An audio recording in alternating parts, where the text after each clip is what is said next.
Good morning. तो आप लोग ग्रामर के नई चैप्टर में प्रवेश करने वाले हैं। इस चैप्टर का नाम है मॉडल ऑक्सिलरी वर्ब यानी ऑक्सिलरी। इसका मतलब होगा सहायक क्रिया। ये मॉडल कौन से होते हैं? ऐसा वर्ब जो सहायक क्रिया के रूप में हो परंतु यह भाव मेन भाव के मूड को बताता हो, उसके भाव क्या व्यक्ति करवाता हो। मॉडल ऑक्सिलरी भाव से सलाह, निवेदन, आदेश, अनुरोध, मनाही इत्यादि का भाव प्रकट होता है। यह भी ऑक्सिलरी वर्ब ही होता है जिसका फुल नेम है ऑक्सिलरी वर्ब। सहायक क्रिया के कैटेगरी में ही आते हैं। मॉडल ऑक्सिलरी वर्ब 10 होते हैं। Can, could, may, might, shall, should, will, would, must और ऑट टू। लेकिन इसके अलावा 3 सेमी मॉडल ऑक्सिलरी वर्ब हैं। ये सेमी मॉडल्स कौन कौन हैं? डेयर, नीड और यूज्ड टू। ये सहायक क्रिया के रूप में भी होते हैं और मुख्य क्रिया के रूप में भी होते हैं, अतः इन्हें सेमी मॉडल ऑक्सिलरी वर्ब कहा गया है। परंतु मॉडल जो होते हैं वह पूर्ण रूप से सहायक क्रिया ही होते हैं, अकेले वाक्य में कभी नहीं आ सकते या मेन भाव के रूप में ये नहीं आ सकते।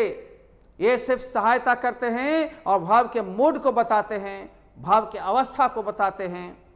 इसलिए ये प्रायः V1 ही लेते हैं। हाँ, इसके बीच में कुछ और लग जाए, मॉडल और भाव के बीच में कुछ लग जाए, जैसे बी लग जाए, हैव लग जाए, तो अलग रूप भाव का होता है। लेकिन मेनली यह V1 ही लेता है। और याद रखेंगे आउट टू और यूज टू के साथ ही होता है। यदि इसमें टू ना लगावे तो टू लगाना पड़ेगा। 2 + V1 इसके साथ आपको देना पड़ेगा। यदि यूज टू कंप्लीट है, आउट टू कंप्लीट है तो इसके साथ V1 ही आएगा। 2 ही ऐसे हैं, डेयर और नीड। ये सहायक क्रिया और मुख्य क्रिया दोनों की तरह हम बताएंगे प्रयोग, लेकिन मूल रूप से आपको मॉडल ऑक्सिलरी वर्ब ऑब्जेक्टिव में देता है, वह V1 के साथ इंटरमीडिएट में दी जाती है। इसलिए इसके प्रयोग को हम सीखेंगे। आप जानते हैं कि जो भी मॉडल ऑक्सिलरी वर्ब हैं वे अलग अलग भाव को बताते हैं, अलग अलग वाक्य के मूड को बताते हैं, भाव के रूप को चेंज करते हैं। अतः कैन से आपकी क्षमता, योग्यता, शक्ति का बोध होगा। यानी ऐसी क्रिया जो मनुष्य कर सकता हो, मनुष्य में करने की एबिलिटी हो, पावर हो, कैपेसिटी हो, गट्स हो, कैपेबिलिटी हो, ये मनुष्य सीख के कर सकता हो, अपनी शक्ति का प्रयोग करके कर सकता हो, मनुष्य देख करके कर सकता हो, चाह कर कर सकता हो, तो उसके अंदर क्षमता की बोध होती है। हाँ, किन्हीं में क्षमता नहीं होगी परंतु कोई न कोई उस क्रिया को कर लेता है। अतः जिनमें क्षमता नहीं होगी नॉट लगा के हम नेगेटिव अर्थ बताएंगे।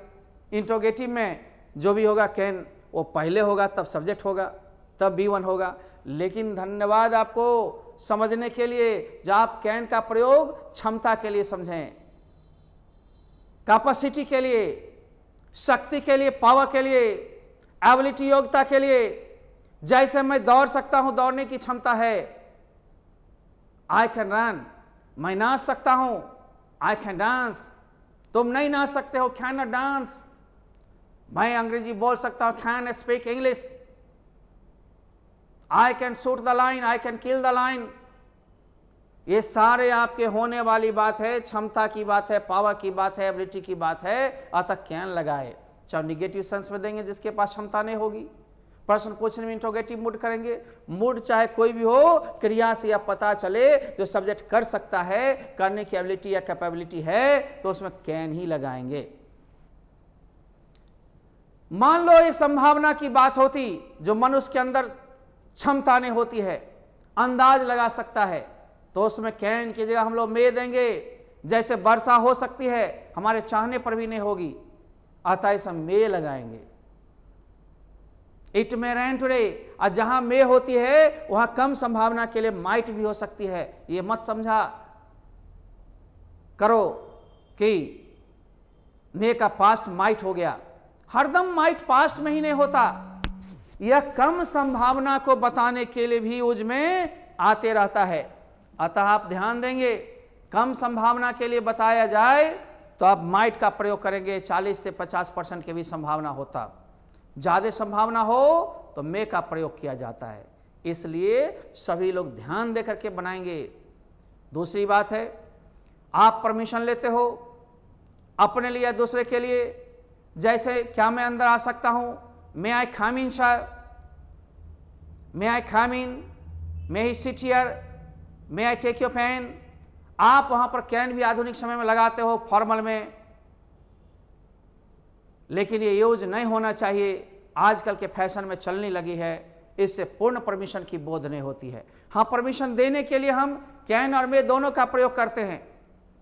पोलाइट रिक्वेस्ट के लिए सेकेंड पर्सन जब सब्जेक्ट के रूप में होता है तो आप जानते हो किसी से कुछ लेना हो, देना हो, करना हो या करवाना हो तो आप किसी से रिक्वेस्ट करते हो, इसके लिए कैन से वाक शुरू कर सकते हो। लेकिन अधिक रिक्वेस्ट करना हो, अधिक पोलाइट रिक्वेस्ट बताना हो तो कुड का प्रयोग कर सकते हो।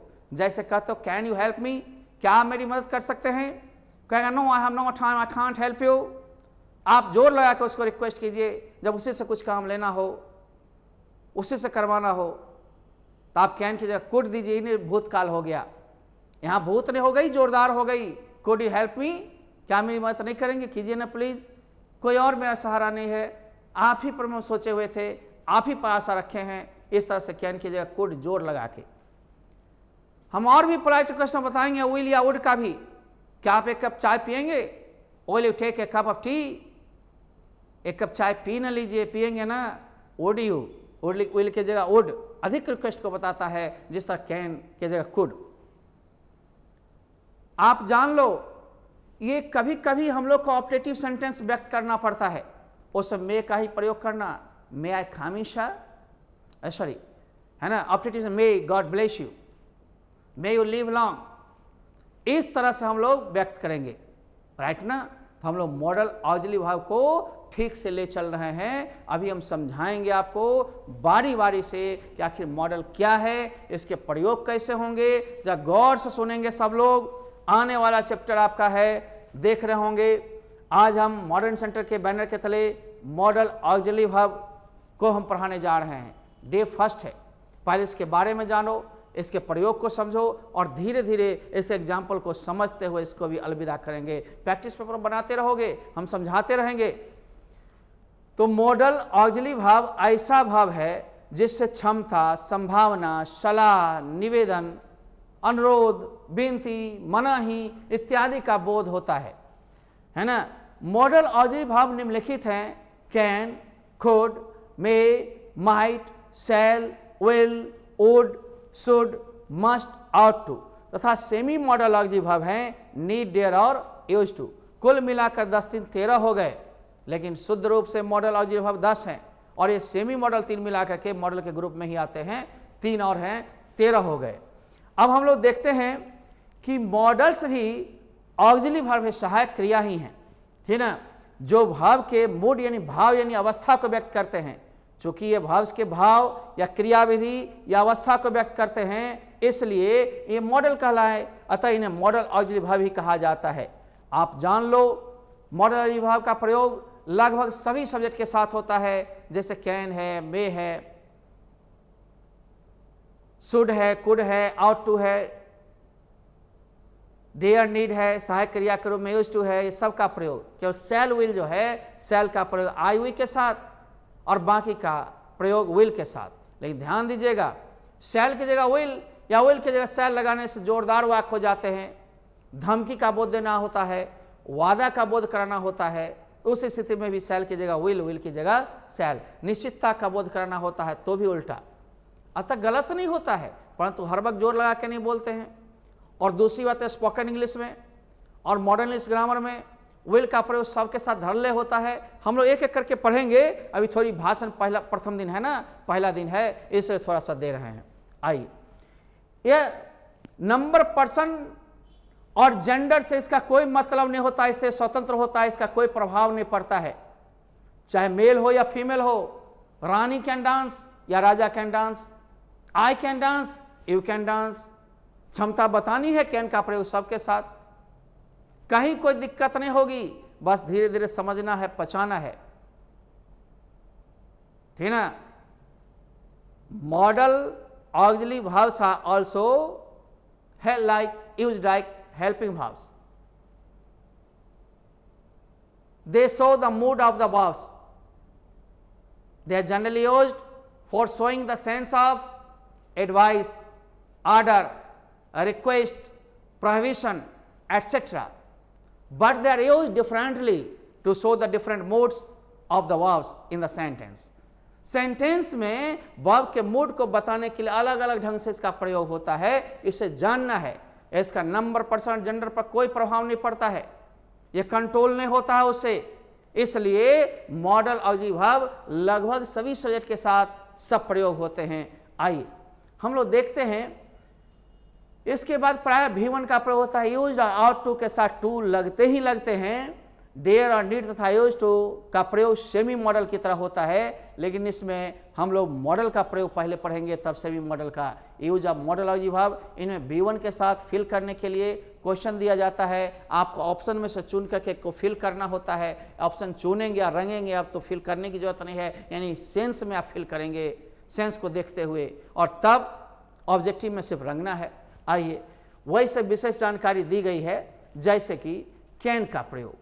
अब हम लोग थोड़ा सीखें फिर से, इतनी भाषण का सार तो है। लाइए हमें आप इंक दीजिए जी। अब यूजेज ऑफ कैन, कैन का मतलब होता है सकना। क्या होता है? सकना।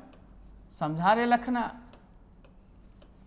ये सकना जो हुआ सो यहां पर दिया हुआ, कैन का प्रयोग सकना के अर्थ में V1 के पहले करना है, चाहे सब्जेक्ट कोई हो, सब्जेक्ट से कोई मतलब नहीं है, लेकिन सर पकड़ेंगे कैसे जहां पर कैन ही होगा। आगे पहले पढ़ो। किसी सब्जेक्ट के कार्य करने की क्षमता जब पता चले, शक्ति का पता चले, योग्यता का पता चले, यानी इंग्लिश में कैपेसिटी, पावर या एबिलिटी का पता चले, तो हम लोग उस वर्ब को देखते हुए, वर्ब का अर्थ लगाते हुए कैन का प्रयोग करेंगे, चाहे सब्जेक्ट कोई हो, उससे कोई लफड़ा नहीं है। जैसे डांस, नाचना, स्विम, तैरना, रीड, पढ़ना, राइट, लिखना, रन, दौड़ना, जो भी होने लायक क्रिया है, करने लायक क्रिया है, सीख करके, देख करके, शक्ति का प्रयोग करके, योग्यता से, क्षमता से जो कर सकता है मनुष्य, उन सब में कैन लगाओगे। अतः वर्ब का अर्थ लगना जरूरी है। जैसे अभी देखो तुम, हमने कहा राम कैन स्विम। अब राम के साथ कैन स्विम हम क्यों दिए, मे क्यों नहीं दिए? क्योंकि यहां पर स्विम शब्द से पता चल रहा है तैरने की क्षमता होगी तभी राम तैर सकता है, अतः क्षमता का बोध हो रहा था कैन। यहां डांस माने नाचना, कैन, राइट माने लिखना, कैन, रन माने दौड़ना, कैन। अब निगेटिव में है, उससे मतलब नहीं है। मान लो निगेटिव होगा तो कैन नॉट होगा। एक ही कैन ऐसा है जैसा नॉट सटके होता है, बाकी में नॉट हटके होता है, ये भी ध्यान रखना है। कैन नॉट ही एक एक्सेप्शन है, जैसा नॉट सटके। और शॉर्ट फॉर्म में सब में सटके होता, can't, wasn't, weren't, shouldn't, haven't, hadn't, don't, doesn't, ये सब देखते हो ना। लेकिन मूल रूप से पूरे के पूरे सटा हुआ फुल फॉर्म में कैन नॉट ही होता है, इसको भी ध्यान रखना है। अरे नॉट लगा दिए, जैसे I can dance, you can not dance, she can dance, he can not dance, इसमें कोई मतलब नहीं है। वो क्षमता वाली क्रिया है जो उससे हो सकता है, फलना से नहीं हो सकता है, नॉट लगा दिया। अब हम देखते हैं I can solve this problem. Solve माने समाधान, मनुष्य समाधान करता है। अब तुम में क्षमता नहीं होगी, कहेंगे यू कैन नॉट सॉल्व, लेकिन सॉल्व करना क्षमता वाली बात होती है, कोई ना कोई सॉल्व करता है। आइए, तो जो भी क्षमता बताने वाले, योग्यता बताने वाले या शक्ति बताने वाले क्रिया हैं, उन सब में हम लोग क्या लगाए थे? कैन। यहाँ जंप है, जंप माने उछलना कूदना, सब्जेक्ट कोई है, कैन ही होगा। Can you break this stick, stick को तोड़ना क्षमता को दर्शाता है। क्या तुम इसे तोड़ सकते हो? तुम्हारी क्षमता हम पूछ रहे हैं, इंट्रोगेटिव है, लेकिन मामला तो शक्ति का ही है ना, योग्यता का, क्षमता का है। कैन यू राइट, लिखना, लिखना पढ़ना भी क्षमता योग्यता का प्रतीक है। अतः इंट्रोगेटिव हो निगेटिव हो, क्रिया मेन देखना है और उसका कैन का प्रयोग करेंगे हम लोग। ऑप्शन वाला जब बनवाएंगे तो सेंस और क्लियर होगा। दूसरा देखेंगे हम लोग प्रयोग, कैन का प्रयोग सब्जेक्ट प्लस V1 के पहले इंट्रोगेटिव मूड में, इंट्रोगेटिव मूड में होगा सब्जेक्ट प्लस V1 के पहले। पोलाइट रिक्वेस्ट नम्र निवेदन के लिए किया था, परंतु कुड का प्रयोग कैन के प्रयोग से अधिक पोलाइट रिक्वेस्ट का बोध कराता है। इस वक्त सब्जेक्ट के रूप में यू रहता है, क्योंकि सामने वाले जो भी होते हैं मेल फीमेल बड़ा छोटा वह यू होता है। और जब आप जिसके पास जाते हैं कोई काम के लिए तो आप उससे रिक्वेस्ट करते हुए कहते हैं, चाहे मेल हो चाहे फीमेल हो, कोई कुछ करवाना होता है तो रिक्वेस्ट करते हैं। आप कह सकते हैं कैन यू हेल्प मी, क्या मेरी मदद कर सकते हैं। अब मूड उसकी करे ना करे, लेकिन आप भी मूड बना लिए, करवाएंगे तो इन्हीं से करवाएंगे, चाहे जैसे हो, जब तक टाइम लगे। आप उससे रिक्वेस्ट करते हैं ज़्यादा, और ज़्यादा रिक्वेस्ट में हमारे हिंदी होता नहीं कीजिएगा, देखिए आप ही पर आशा रखे हैं, प्लीज़ कीजिए ना, कहाँ जाएंगे हम, प्लीज़ कीजिए ना, इतना नहीं बोलने की जरूरत है। कैन यू हेल्प मी, कहा no I can't help you, I have no time. आप रुक जाइए, फिर रिक्वेस्ट कीजिए, could you please, could you help मी, नहीं कीजिएगा, बोलिए कीजिए ना प्लीज़। इससे क्या होगा, वो समझेगा जो हमारी ज़रूरत ज़्यादा है इसको, और थोड़ा नंबर को कहेगा ओके बी सीटेड या take your seat, I will try to help you. Okay, इस तरह से काम होता है। तो आप नम्र निवेदन को बताने के लिए इंट्रोगेटिव मूड में देखेंगे, लेकिन सब्जेक्ट के रूप में हमेशा यू है, तो इस सामने वाले से ही आप रिक्वेस्ट करते हैं। आप इस स्थिति में देखेंगे तो कैन भी लगा सकते हैं, कुड भी। ऑप्शन में कैन है तो कैन लगाइए, नहीं है तो कुड लगाइए। जोरदार बनाने के लिए प्रयोग करेंगे हम लोग तब जब कैन का प्रयोग कर लिए, नहीं काम चल रहा है तो कुड का प्रयोग करेंगे। इस स्थिति में कैन यू हेल्प मी या could you help me. Can you give me pen, give me a pen, एक minute, give me a pen, क्या मेरे को एक कलम दे सकते हैं, ठीक ना। Give me a pen, typist से ए छूट गया है लेकिन मैं डाल देता हूँ, सिंगुलर है। Can you give me 500 rupees, no I can't give you, could you please, urgent है, अब दीजिए ना प्लीज, 500 दीजिए ना। इस तरह रिक्वेस्ट कभी कभी करते हो ना, तो कैन से काम नहीं चले, कुड लगा दो, ज़्यादा रिक्वेस्ट होगा। जहीं तहीं नहीं, जहाँ अपनापन हो, कुछ जान पहचान हो, तब रिक्वेस्ट ज़्यादा की जाती है, राइट ना। आगे, कैन का प्रयोग subject plus V1 plus interrogative सब, तो इसमें कैसे समझेंगे, उसमें कैसे समझेंगे। इसमें यू होता है और इसमें सब्जेक्ट के रूप में यू नहीं होगा, ठीक ना। परमिशन लेने का बोध कराने के लिए, ठीक ना, सब्जेक्ट प्लस V1 के पहले देखते हैं इंट्रोगेटिव मूड है, तो सर इसमें कैसे समझेंगे। और उसमें सेकेंड पर्सन था, ये सब फर्स्ट या थर्ड होगा। बोध कराने के लिए क्या आता है, लेकिन परमिशन लेने के लिए मे का प्रयोग अधिक अच्छा होता है। मे में भी पढ़ेंगे हम लोग, जैसा मे I come in sir, formality अब बोलता है लोग फॉर्मल में। Can I come in sir, कह दिया घुस गए। मे आई कम इन सर का मतलब तब तक रुकना है जब तक ये नो नहीं बोल दिए, पूरी परमिशन का बोध होता है। आजकल तो फैशन के ज़माने में गारंटी ना बवाना, कैन हम बोल चाल में कर सकते हैं, करते हैं, लेकिन आप पूर्ण रिक्वेस्ट को शो करना हो तो मे का प्रयोग करोगे, ठीक ना।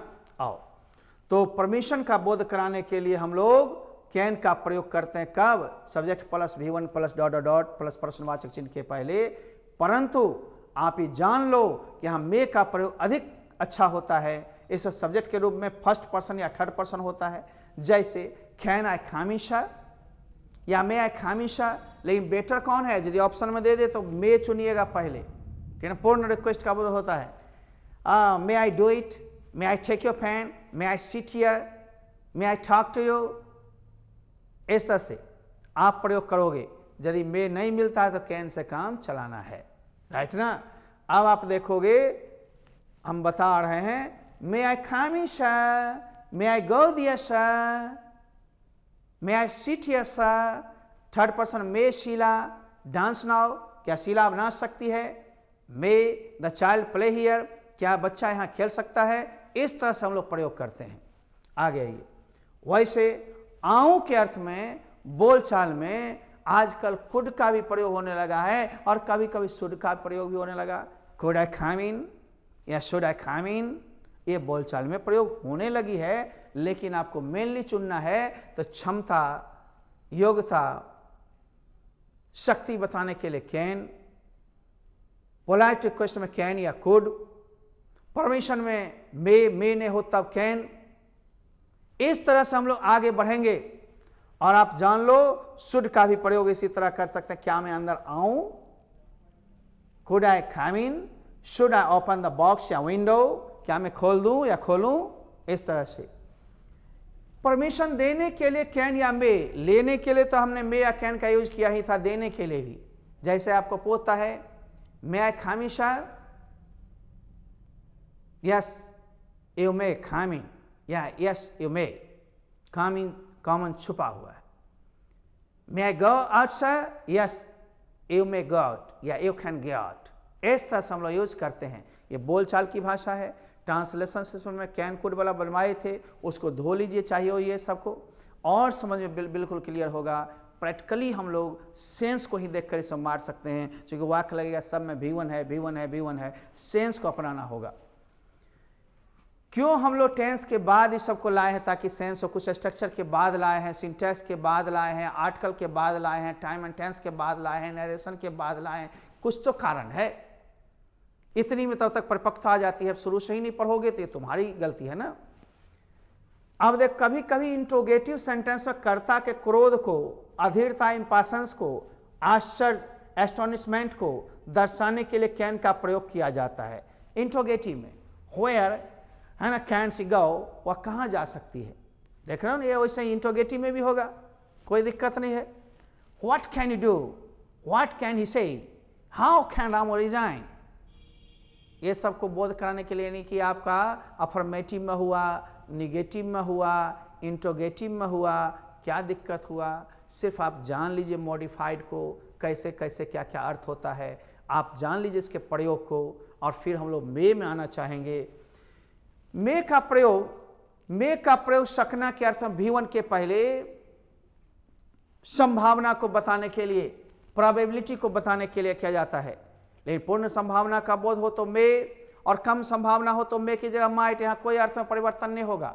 जैसे मैंने कहा इट मे रेन टुडे, आज वर्षा हो सकती है, संभावना है, गारंटी तो है नहीं, कैन तो लगाएंगे नहीं।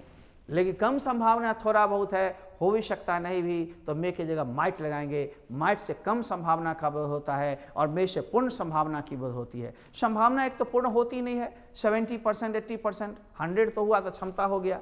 इसीलिए संभावना को व्यक्त करने के लिए मे का प्रयोग करोगे। किंतु है ना, हालांकि मे के जगह पर माइट का प्रयोग कम संभावना बताने के लिए किया जाता है। एकदम हिंदी में दिए हैं ताकि से may is used to show the sense of probability, but for less probability we can use might in the place of may. Okay, अब आप देखो इट मे रेन टुडे 75, 70%, 75%, 80% तक संभावना है, तब ज्यादा संभावना है तो मे। अब हम कहेंगे it might rain today, same वाक है, मे की जगह माइट लगा दिए, इसका संभावना कम है, हो भी सकता है, नहीं, बहुत कम संभावना है। देखते हो, क्लियर दिए हैं। अब मे का प्रयोग subject plus V1 plus interrogative marks है। इसके पहले हम लोग कर सकते हैं कौन सी के लिए, परमिशन लेने के लिए। जब भी किसी से परमिशन लेना हो तो परमिशन चूंकि सामने वाले से लेते हो, इसीलिए इस सब्जेक्ट के रूप में फर्स्ट पर्सन या थर्ड पर्सन होगा। मे आई कम इन सर, मैं सीता डांस हियर। लेकिन आजकल कैन का प्रयोग भी होने लगा है, अतः कैन का प्रयोग भी होता है। मे जब नहीं मिले तब बोलचाल लिखना सब ने सीख रहे हो, देखते हो ना। सब्जेक्ट प्लस मे प्लस V1 के रूप में परमिशन देने के लिए भी मे का प्रयोग किया जाता है, लेने के लिए और देने के लिए। मे आई गो नाउ, परमिशन लेने या मांगने में। Yes you may go now, हाँ तो जा सकते हो, परमिशन देने में। May I come in sir, may I help you, may I take it, may I sit here, may Sheila dance now. ये सब परमिशन लेने के लिए करते हैं, अपने लिए या थर्ड पर्सन के लिए। तो फर्स्ट पर्सन थर्ड पर्सन में मे ज़्यादा दीजिए, सेकेंड पर्सन वाला कैन दीजिए। कैन नहीं हो तो कुड, यहाँ पर मे नहीं हो तो कैन। काम चलाना, लिखना, बोलना दोनों सीखना है। आगे आइए, मे का प्रयोग सब्जेक्ट प्लस V1 के पहले ऑप्टेटिव सेंटेंस में। ऑप्टेटिव सेंटेंस में देखते हो ये चिन्ह है, जैसे ही ये देखोगे चिन्ह और सहायक क्रिया यदि लगाना हो तो मे ही लगाएंगे। मे यू लिव लॉन्ग, आप दीर्घायु हो। आप कामना करते हैं, दूसरे के लिए इच्छा व्यक्त करते हैं, डाइट बोल सकते हैं लिव लॉन्ग। लेकिन जब सहायक क्रिया लगाना होता है तो सिर्फ और सिर्फ हम लोग मे लगा सकते हैं, दूसरा नहीं। मे गॉड ब्लेस यू, ईश्वर आपको आशीर्वाद दें। मे यू लिव लॉन्ग, आप दीर्घायु हों, मे यू बिकम रिच, आप धनी बन जाएं, may you go to the hell, है ना, HELL, एक minute, go to the hell, HELL, hell का मतलब होता है नरक, दोजक, रफ भाषा में कहते हो भाड़ में जाओ, गो टू हेल, जहन्नुम में जाओ, गो टू हेल, नरक में जाओ, गो टू हेल, HEAV इन हेवन मीन्स स्वर्ग।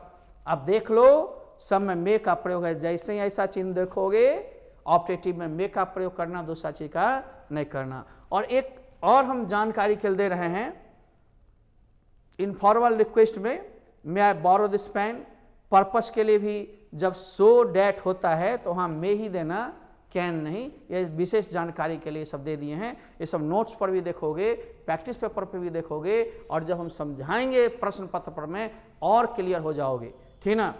तो ही वर्क्स हार्ड, वह कठिन परिश्रम करता, सो डैट, ताकि हे में पास, वह पास कर जाए, इन द एग्जामिनेशन, परीक्षा में, पास द एग्जामिनेशन, परीक्षा को पास कर जाए। वी ड्रिंक वाटर, हम लोग पानी पीते हैं, सो डैट वी में लिव, ताकि हम लोग जिंदा रहें, यानी सो डैट प्लस सब्जेक्ट के साथ में ही देना, माइट नहीं, कैन नहीं, कुड नहीं। ये सब दिमाग में थोड़ा बहुत एक्स्ट्रा चीज रखना है, थोड़ा बहुत नोट्स में सब बढ़ा दिया गया है, इन लॉकडाउन में कमा दिया जाएगा। पढ़ते हो तो पूरा पढ़ो, इसकी फिर चेक लिस्ट करवाएंगे, ऑब्जेक्टिव बनवाएंगे, तब हम लोग आगे बढ़ेंगे। तब तो आप लोगों ने कैन और मे पढ़ लिया था, अभी ही हम लोग चलेंगे शैल या विल में। बिजली कटती है तो कभी एक आध मिनट का ब्रेक हो जाता है, इस ब्रेक को ब्रेक में नहीं समझें, पुनः हम लोग आगे की ओर हो जाते हैं। तो प्रथम दिन में हम लोगों ने मे का प्रयोग भी सीखा, कैन का प्रयोग भी सीखा, कुछ एक्स्ट्रा भी मे और कैन के प्रयोग को सीखते हुए प्रथम दिन में ही हम लोग शैल विल की शुरुआत कर रहे हैं। शैल विल भी मॉडल ऑक्सिलरी वर्ब है, इसका प्रयोग V1 के साथ फ्यूचर इंडेफिनिट टेंस में होता है। फ्यूचर टेंस में ही शैल विल का प्रयोग हम लोग कर सकते हैं, चूंकि V1 के साथ प्रयोग होना है तो सिंपल फ्यूचर के साथ, जब ये भविष्यकाल की समय हो, आने वाला समय का बोध हो, उसमें शैल विल का प्रयोग हम लोग करेंगे, मे का प्रयोग, कैन का प्रयोग नहीं के बराबर करें। जैसे मैं कल एक कार खरीदूंगा, I shall buy a car tomorrow. अब शैल का प्रयोग आई और वी के साथ करेंगे, बाकी सब्जेक्ट के साथ विल का प्रयोग करेंगे। हम लोग धड़ल्ले इस पर लगे हुए रहेंगे, ये प्रक्रियाएं हमारी चलती रहेंगी।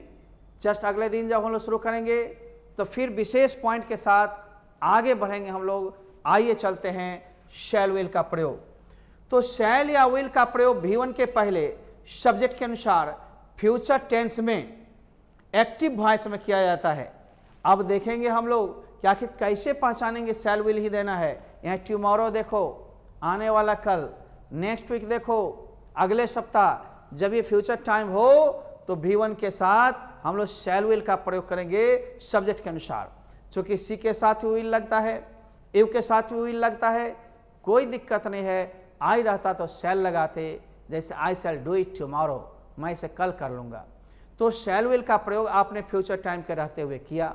लेकिन आपको विशेष जानकारी मैं दे रहा हूँ कि कभी कभी शैल की जगह विल या विल की जगह शैल का प्रयोग होता है। कब? जब निश्चितता का बोध कराते हैं, जब वादा का बोध कराते हैं, जब धमकी या आदेश का बोध कराते हैं, तो शैल की जगह विल, विल की जगह शैल। जैसे आई प्रॉमिस डैट, मैं वादा करता हूँ कि I will help you next year, कि मैं अगले साल तुम्हारी मदद निश्चित रूप से करूंगा। यहाँ वादा का सेंस है, तो आई के साथ शैल ने लगाइए, तो वादा पूरा होगा कि नहीं गारंटी नहीं है, जोर देकर तब बोलना चाहिए। आइए इसको फिर से देखें। शैल के स्थान पर विल और विल के स्थान पर शैल का प्रयोग वाक्य में प्रॉमिस वादा, डिटर्मिनेशन निश्चितता, ऑर्डर आदेश या थ्रेट धमकी का बोध कराने के लिए किया जाता है। जैसे आई एम श्योर, मैं निश्चित हूँ, डैट। सी के साथ विल लगता, लेकिन यहाँ श्योर का बोध है, तो हमने क्या किया, विल के जगह पर शैल उल्टा, शी शैल गो दिया टुमारो।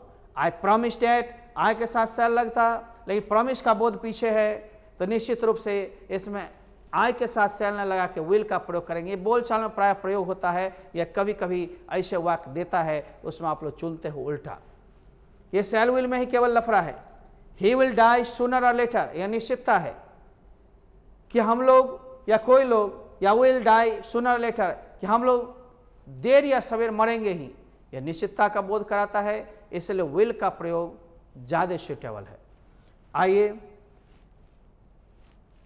हम लोग जरा सा इसमें देखें कि निश्चितता का बोध हो गया मान लो, तो फिर हम लोग द एंड की ओर आ गए हैं। अब द एंड के बाद अगले दिन हम लोग शैल विल का तीसरा प्रयोग भी सीखेंगे। वैसे बोल देते हैं, विल का प्रयोग अगले दिन हम लोग सीखेंगे पोलाइट रिक्वेस्ट में, जिस तरह कैन का प्रयोग किए थे, क्या आप मेरी मदद कर सकते हैं, कैन यू हेल्प मी। यहाँ पर क्या मेरी मदद करेंगे, विल यू हेल्प मी। जोरदार बनाने के लिए हम लोग लगाया था कुड, इसी तरह लगा सकते हैं वुड। बस छोटी छोटी आंकलन रखनी है। इसके साथ मॉडल ऑलरेडी बहुत भारी नहीं होता है। ट्रांसलेशन के जरिए और ऑब्जेक्टिव के जरिए पुनः हम समझाते चलेंगे। Goodbye and good luck to all of you.